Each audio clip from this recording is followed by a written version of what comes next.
कहानी के शुरू में हम एक अंडे को देखते हैं, एक येलो कलर का अंडा जिसके पास कोई भी परिंदा नहीं था। इसका मतलब है कि ये अंडा लावारिस है। अचानक से ये अंडा हिलने लगता है, शायद इसके अंदर से बेबी बर्ड बाहर आने वाला है। उस बेबी बर्ड की दो टांगे पहले उस अंडे के अंदर से बाहर आती है और फिर वो अंडा नीचे गिर जाता है, जिसके अंदर से निकलता है एक येलो बर्ड जो कि अब जोर जोर से अपनी मॉम को बुला रहा था। लेकिन जब कोई उसके पास नहीं आता तो वो समझ जाता है कि उसका कोई नहीं। यहाँ से गुजरती हुई एक लेडी बग जैसे ही उस बेबी बर्ड को चिल्लाते हुए दिखती है तो उसे मुश्किल में पाकर उसकी मदद करने के लिए आती है। जब लेडी बग को ये बात पता चलती है कि ये बर्ड बिल्कुल लावारिस है तो वो खुद उसको पालने का फैसला करती है। वक्त गुजरता है और दिखाया जाता है कि अब वो येलो बर्ड बड़ा हो गया है, पर क्योंकि उसकी देखभाल और उसकी परवरिश बर्ड्स ने नहीं की थी, इसीलिए वो आम बर्ड्स की तरह बिहेव नहीं करता था। वो उड़ने से डरता था, उसे हर चीज से डर लगा करता था। इसीलिए ये बेचारी लेडी बग जो उसकी मॉम बनी हुई थी वो बहुत परेशान रहती थी।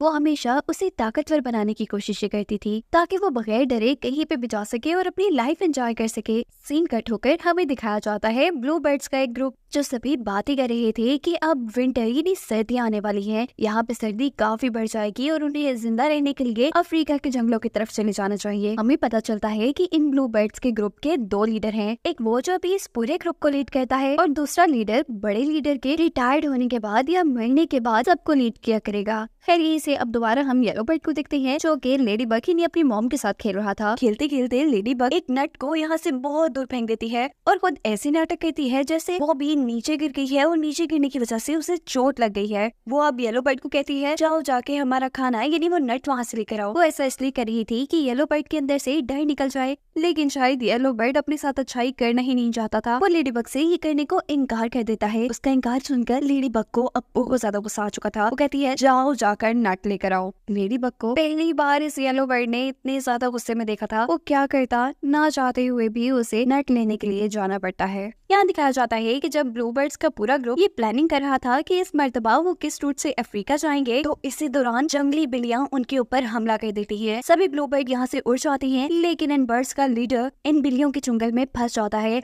ये बिल्लियां उसका पीछा कर रही थी उसे खाने के लिए, लेकिन वो भी अपनी जान बचाने के लिए जान तोड़ मेहनत कर रहा था। अपने आप को इन बिल्लियों से बचाने की कोशिश में वो बहुत ज्यादा जख्मी भी हो चुका था। लेकिन अच्छी बात ये थी कि सामने गार दिखने पे वो इन बिल्लियों से छुपने के लिए उस गार के अंदर चला जाता है। हम देखते हैं कि ये वही गार है जहाँ पर येलो बर्ड नट लेने के लिए आया था। येलो बर्ड की नजर उस ब्लू बर्ड्स के लीडर के ऊपर पड़ती है जो येलो बर्ड से मदद मांग रहा था, लेकिन येलो बर्ड तो अपने जैसे बर्ड से भी डरता था। वो उसके पास आने से डर रहा था, इसीलिए वो अपना नट उठाकर यहाँ से जाने लगता है। उसे यहाँ से जाता देखकर ब्लू बर्ड के लीडर्स उसे और जोर जोर से पुकारने लगता है और फिर येलो बर्ड के दिल में भी रहम आ जाता है और वो उसे बचाने के लिए उसके पास आता है। उसकी हालत देखकर येलो बर्ड को एहसास होता है कि इस परिंदे को उसकी बहुत ज्यादा जरूरत है। वो उसकी मदद करने की कोशिश करता है, लेकिन क्या भी वो कर सकता था क्योंकि ये ब्लू बर्ड मरने वाला था और बहुत ही ज्यादा परेशान था। ये ब्लू बर्ड उससे मदद मांगता है और कहता है कि मैं मरने वाला हूँ, लेकिन तुम्हें मेरा एक काम करना होगा। मेरे ग्रुप के अंदर का ब्लू बर्ड है जो मेरे बाद लीडर बनेगा, उसे जाकर मेरा पैगाम दो कि जिस रास्ते से हमेशा हम अफ्रीका के जंगलों में जाया करते थे, इस मर्तबा हम वहाँ से नहीं जा सकते क्योंकि वहाँ पे जायंट बर्ड्स का खतरा बढ़ चुका है। ये जायंट बर्ड असल में थे एरोप्लेन्स जिनके बारे में उन्हें ज्यादा पता नहीं था कि वो एक मशीन है, और ये तो वो जायंट बर्ड लगते थे जो उनके ऊपर कभी भी हमला कर सकते थे। खैर अब ब्लू बर्ड येलो बर्ड को अफ्रीका जाने का एक नया रास्ता बताने लगता है। इतने में ही हम देखते हैं कि इन ब्लू बर्ड्स का ग्रुप अपने लीडर को ढूंढते ढूंढते इस गार तक पहुंच चुका था। इस ग्रुप में लीडर की बेटी भी थी जो सबसे पहले अपने डैड को देख के उनके पास जाती है, लेकिन अफसोस की बात ये थी कि उसके डैड उनके यहाँ आते ही मर जाते हैं। पर मरने से पहले इस लीडर ने अपने पूरे ग्रुप को ये बात कही थी कि अफ्रीका जाने का नया रास्ता तुम्हें ये येलो बर्ड बताएगा। मरने से पहले वो ये भी कह गए थे कि अब तुम्हें येलो बर्ड की हर बात माननी होगी। यानी ये येलो बर्ड एक तरह का उनका नया लीडर बन गया था। उसके मरते ही सब यहाँ पे दुख में खड़े हो जाते हैं। येलो बर्ड ऐसा सा माहौल देखकर वहाँ से जाने की कोशिश करता है,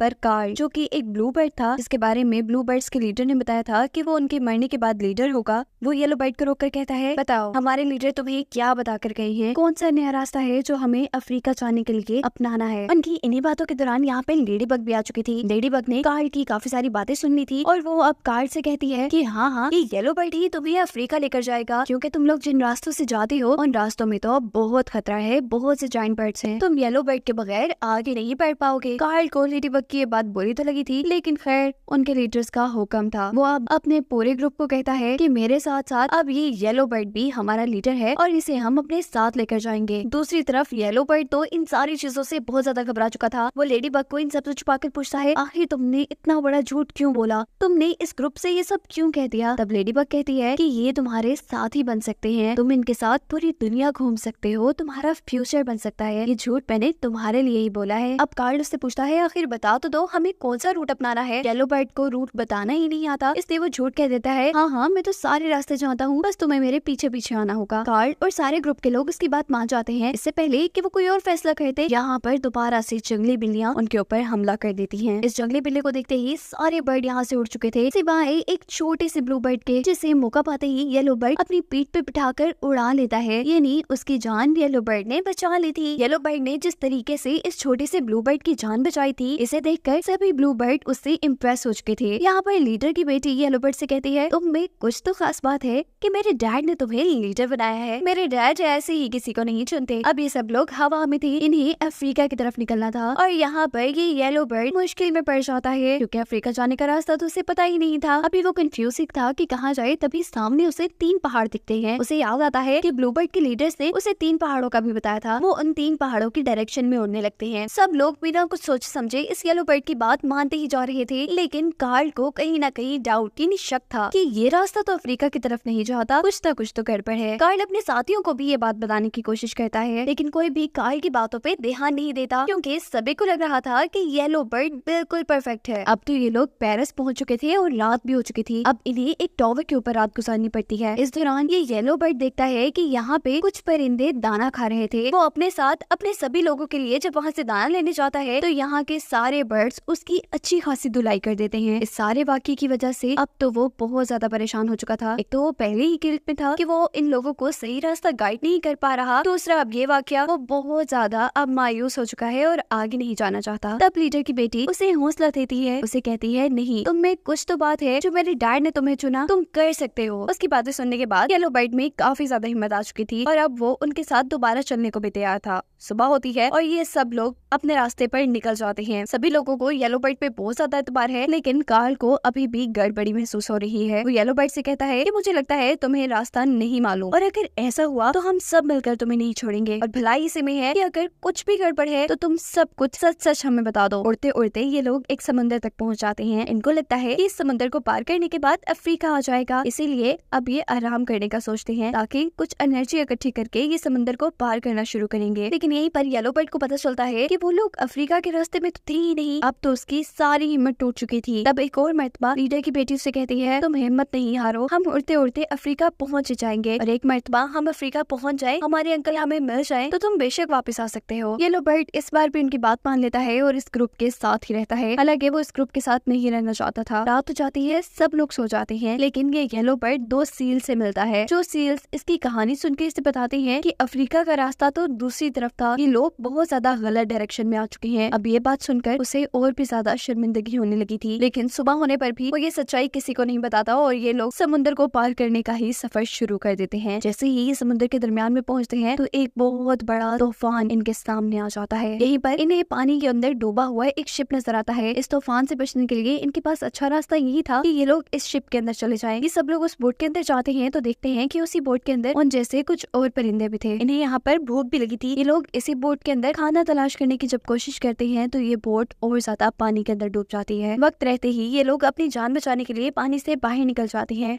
अब इन्हें पता चलता है कि जो दूसरा ग्रुप इन्होंने शिप के अंदर देखा था, उनकी जान खतरे में थी। ये सब लोग मिलकर मेहनत से एक लाइफ बोट पानी में उतारते हैं, जिसकी मदद से बाकी परिंदों की भी जान बच जाती है। इस तूफान से निकलने के बाद भी इनकी मुश्किलें कम नहीं हुई थी। सामने एक बहुत बड़ा हवा का झोंका इन्हें उड़ाते हुए बर्फानी इलाके पे ले आता है, जहाँ पे ये लोग जिंदा नहीं रह सकते थे। इस जगह आने पर कार्ल का गुस्सा अब बहुत ज्यादा बढ़ चुका था। वो इस सब चीजों का जिम्मेदार येलो बर्ड को मान रहा था। अब क्योंकि येलो बर्ड भी शर्मिंदा था, इसीलिए वो सारी सच्चाई इन सबको बता देता है। सच्चाई बताने पर लीडर की बेटी, जो कि येलो बर्ड की दोस्त बन चुकी थी, वो भी उससे नाराज हो जाती है। ना चाहते हुए भी येलो बर्ड को अब इनका ग्रुप छोड़ना पड़ता है। वो यहाँ से अब जाने लगता है। तब लेडीबग उसे यहाँ पर आके एक आइडिया देती है और एक रास्ता बताती है इन सब की जान बचाने अफ्रीका इस येलो बर्ड के पास अब यही रास्ता था। ये सभी ब्लू बर्ड्स को लेकर लेडी बग के बताए एयरपोर्ट के पास लेकर आता है और इन सारे ब्लू बर्ड्स को एरोप्लेन की हकीकत बताता है कि वो असल में कोई जायंट बर्ड नहीं बल्कि एरोप्लेन है। येलो बर्ड इनको बताता है कि इस प्लेन से हमें कोई भी खतरा नहीं। अपनी बात का यकीन दिलाने के लिए येलो बर्ड उड़ के प्लेन के ऊपर जाकर बैठ भी जाता है। ये देखने के बाद अब सबको येलो बर्ड की बात पे यकीन आ गया था। वो अब अपना प्लान बताता है कि हम लोग अपनी जान बचाने के लिए बिना बताए एक प्लेन के अंदर बैठ जाएंगे और वहाँ से हम इस जगह से बहुत दूर बड़ी आसानी से पहुँच सकते हैं। सभी को येलो बर्ड का प्लान पसंद आता है, लेकिन कार्ल उसका प्लान मानने को तैयार नहीं था। येलो बर्ड और बाकी सभी ब्लू बर्ड जबरदस्ती कार्ल को भी उस प्लेन के अंदर ले आते हैं। ये प्लेन असल में अफ्रीका ही जाने वाला था और बिना मेहनत किए अब ये लोग फाइनली अफ्रीका पहुंच चुके थे। ये सभी बर्ड अफ्रीका आकर बहुत ज्यादा खुश होते हैं। इन सबको सेफली अफ्रीका पहुंचाने के बाद येलो बर्ड को लगता है कि उसका काम खत्म हो गया, अब उसे यहाँ से चले जाना चाहिए। इस वक्त पे लीडर की बेटी येलो बर्ड के पास आती है और उससे कहती है कि मैंने तुमसे एक झूठ बोला था, अफ्रीका में हमारे कोई अंकल नहीं। मैंने तुमसे झूठ इसलिए बोला था कि तुम हमारे साथ अफ्रीका तक चले आओ, और अब जब तुम यहाँ पे आ ही चुके हो तो तुम हमारे साथ क्यों नहीं रह लेते। उसकी बात सुनने के बाद सभी ब्लू बर्ड येलो बर्ड से यही रिक्वेस्ट करने लग जाते हैं कि तुम हमारे साथ रहो ना। सबको रिक्वेस्ट करते थे कि यहाँ लेडी बग जो कि हमेशा से इस येलो बर्ड की मोम बनी रही थी, वो भी येलो बर्ड को इनका ग्रुप ज्वाइन करने को कहती है और ऐसे येलो बर्ड को भी फाइनली एक बर्ड्स की फैमिली मिल जाती है। ये लोग हंसी खुशी रहने लगते हैं, जिसके साथ ये कहानी यहाँ खत्म हो जाती है।